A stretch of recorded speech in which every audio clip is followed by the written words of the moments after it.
Yesterday I was watching a video of a Maori haka.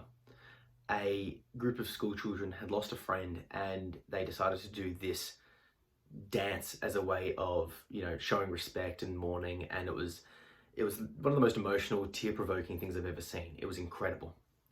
And, tragic loss and all of that sort of stuff aside, it made me sort of consider the importance of cultural heritage.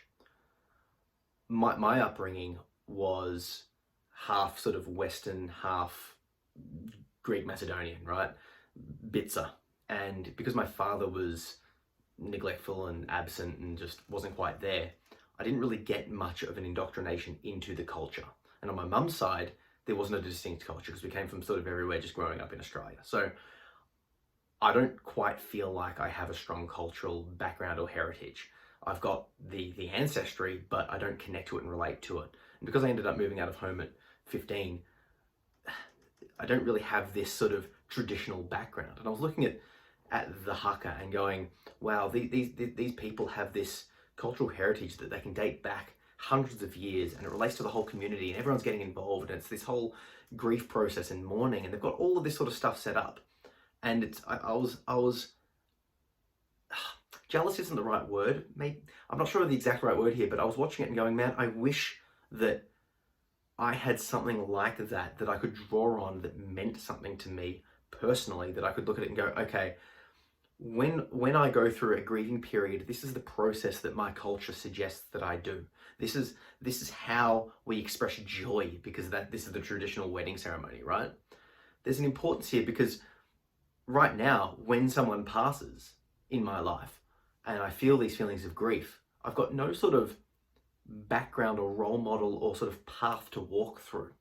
Now, don't get me wrong, grief is unique for everyone, but if it was modeled to me that this is the way to do it, this is the way that you grieve, this is how you get over it. Now, I like the Maori, the haka that they were doing, because they're literally yelling, they're in tears, all of the community is screaming. And I just thought, man, wouldn't that be helpful to be able to process some of the emotions, to connect with your social group, to be able to express yourself, the anger and the fear and the rage and the sadness and all of these conflicting emotions as a group together. I can't help but feel that there's something missing, that had I felt more of a connection to my father and therefore his side of the family, or had, my mum's side of the family had a similar sort of cultural experience there, perhaps I wouldn't feel so lost when it came to the deep questions in life. How do you process grief? How do you process love and joy? How do you celebrate these things? What is a momentous occasion in life? What actually deeply, truly matters? And this is getting fairly philosophical in the sense of answering those questions of what's the meaning of life and all of that sort of stuff, or what does death mean, religious, all of that sort of stuff. I mean, there's no wonder that all of these questions plague me, because I don't have a cultural bedrock to base it on. Now, that does give me a detached perspective, so I can look at other things and go, okay, well, this is what this group does, this is what that group does, this is what this group does, what's right, what's wrong, all that sort of stuff. But it doesn't let me feel at home or safe or secure. It doesn't give me a tried and tested pathway. Now, I've spoken to people about this before, and they're like, well, just make it up. Make up your own rituals. And it's like, well, yeah, that's great, but it doesn't hold the same weight. In order for me to make up a ritual, I now have to think about it and go, okay, this is what I believe, this is how I want to represent it, and this is what I'm going to do to do it. There's no higher authority there. It's just me thinking about what I think would be good. Now, I can take from the other people, and I'm like, hey, wouldn't it be good if, like they did, I could start, getting my group together and really expressing emotions. That sounds great. But now, how do I form that? How do I get the people around me to agree to that? How do I just set that up? It's very hard.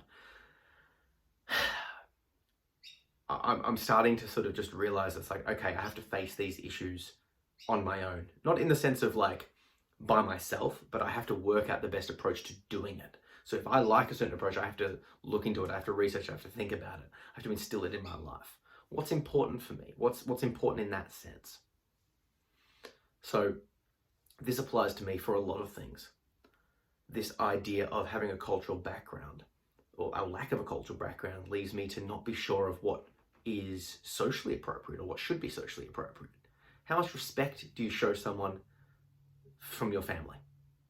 How much respect does someone being blood warrant? In some cultures, it's the be-all and end-all. In others, it's not that big a deal. How important is it that you stay true to your friends, no matter what? Or is there hard lines that if your friend crosses it, you're going to have to part ways? How much respect-based to and fro do we have? What way do you speak to your elders? What way do you speak to your kids? How do you approach money and work and life and living standards, right? All of these things, culture and religion that are sort of connected there, answer. So if you're in a situation like I am, in the sense that you moved out of home early, you didn't have the direct parenting, or you just have this lack, this feeling of this lack here, you can struggle. I would suggest that you should try reading a book called Tribe by Sebastian Junger.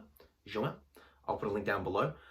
That's a very good book talking about this whole concept of tribal societies compared to Western societies, and talking about why there's a mental health crisis basically going on, where in the traditional tribal societies, particularly in America, there wasn't as much prior to settlization, and they're sort of looking at the differences.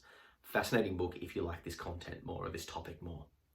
So yeah, feel free to comment below and let me know your own issues with culture. And now, don't get me wrong, there are clearly obvious issues that being forced into a particular culture or religion will give you. I'm not discounting that at all. I know that there are issues, but it's sort of like, well, I can see what I'm missing. I can't see what I have to deal with over this side. So I'm curious on your opinion. If you've got a strong cultural background that you've been pushed into, comment below, let me know what that's like. Or if you are like me and you don't have one, comment below and let me know this shared experience. And if you like this video, please like, share and subscribe, because I'll be releasing more Beard of Knowledge videos daily. Cheers.